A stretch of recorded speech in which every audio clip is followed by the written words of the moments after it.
బోధన్ ముత్యంపేట చక్కెర కర్మాగారాలకు మోక్షం. One time settlement కింద బ్యాంకులకు పాత బకాయిల చెల్లింపు. 43 కోట్లు విడుదల చేసిన రాష్ట్ర ప్రభుత్వం. ఎన్నికల తర్వాత తెరుచుకోబోతున్న ఫ్యాక్టరీలు.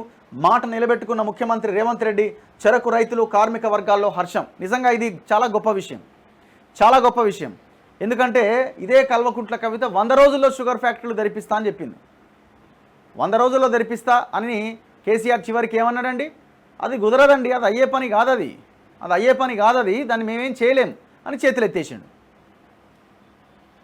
పాపం వాళ్ళు చాలా సంవత్సరాలుగా మాకు అలా ఉద్యోగం ఉంటుందేమో, కొన్ని చాలా పెండింగ్ బకాయిలు కూడా ఉన్నాయి వాళ్ళే పాపం.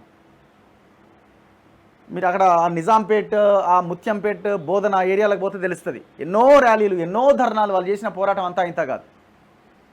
8 ఏళ్లుగా మూతబడి ఉన్న బోధన్, ముత్యంపేట చక్కెర పరిశ్రమలకు మోక్షం లభించబోతున్నది. ఈ 2 పరిశ్రమలు లోక్సభ ఎన్నికల తర్వాత పునఃప్రారంభం కాబోతున్నాయి. ఇందుకు అవసరమైన చర్యలను రాష్ట్ర ప్రభుత్వం చేపట్టింది. నిజాం డెక్కన్ షుగర్స్ లిమిటెడ్ కింద ఉన్న బోధన్, ముత్యంపేట చక్కెర పరిశ్రమలకు ఉన్న పాత బకాయిలను బ్యాంకర్లకు వన్ టైం సెటిల్మెంట్ కింద చెల్లిస్తామని ప్రభుత్వం చేసిన ప్రతిపాదనకు బ్యాంకులు అంగీకారం తెలిపినాయి. దీంతో బకాయిల చెల్లింపునకు ప్రభుత్వం 43 కోట్ల మేర నిధులు కూడా విడుదల చేసింది. చెల్లింపులు పూర్తి కాగానే ఫ్యాక్టరీలు తెరుచుకుంటాయి. ఇదే జరిగితే అసెంబ్లీ ఎన్నికల ప్రచారంలో సీఎం రేవంత్ రెడ్డి రైతులకు ఇచ్చిన హామీ నెరవేరినట్టే. ఇది అయిన తర్వాతనే అయిందనుకోవాలి. మనం ఇప్పుడే మనం ఆహా ఓహో అని అనడానికి కూడా వీల్లేదు. అయిన తర్వాతనే అయిందని అనుకోవాలి. సెప్టెంబర్ 17లోగా, ఎందుకంటే ఈ పేపర్లలో వచ్చే వార్తలు ఏది ఎప్పుడు ఏది ఇదైద్దో ఇంతుంటే అంత రాస్తున్నారు. ఇంతుంటే అంత వాళ్ళని ప్రసన్నం చేసుకోవడానికి రాసే వార్తలు కూడా కొన్ని ఉంటున్నాయి. సో మరి చూడాలి. సెప్టెంబర్ 17లోగా చక్కెర పరిశ్రమలు పునరుద్ధరిస్తామని సీఎం రేవంత్ రెడ్డి ఇటీవల చెప్పారు. ప్రభుత్వం ఏర్పడగానే cabinet sub committee. Bodhan, Mutyampet చక్కెర ఫ్యాక్టరీలు 2015 డిసెంబర్ 8వ తేదీన మూతబడ్డాయి. ఈ పరిశ్రమలను పునఃప్రారంభించాలనే డిమాండ్తో ఆ ప్రాంత రైతులు ఎన్నో పోరాటాలు చేశారు. కానీ గత ప్రభుత్వం ఈ పరిశ్రమల అంశంలో ఎలాంటి చర్యలు తీసుకోలే. అధికారంలోకి వచ్చిన 100 రోజుల్లోనే నిజాం షుగర్ ఫ్యాక్టరీలను స్వాధీనం చేసుకుంటామని మాజీ సీఎం కేసీఆర్ 2014 ఎన్నికల ప్రచారంలో ప్రకటించారు. కానీ ఆయన అధికారంలో ఉన్నప్పుడు ఎలాంటి చర్యలు తీసుకోకపోగా కోఆపరేటివ్ విధానంలో ఫ్యాక్టరీలు నడుపుతామంటూ 2015 ఏప్రిల్లో విడుదల చేసిన ఉత్తర్వులను పక్కన పెట్టారు.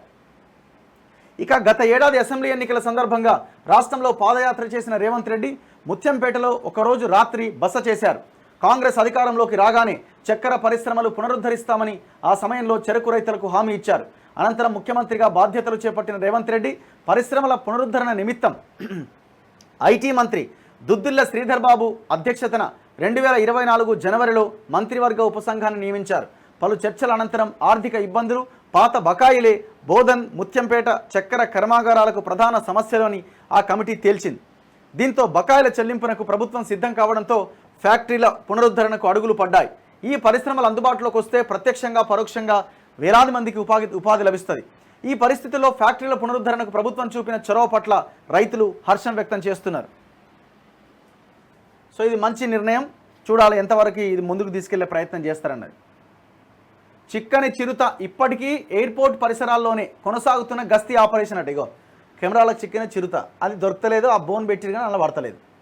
ఏకంగా అది శంషాబాద్ ఎయిర్పోర్ట్ రన్వే మీదకే వచ్చింది రీసెంట్గా.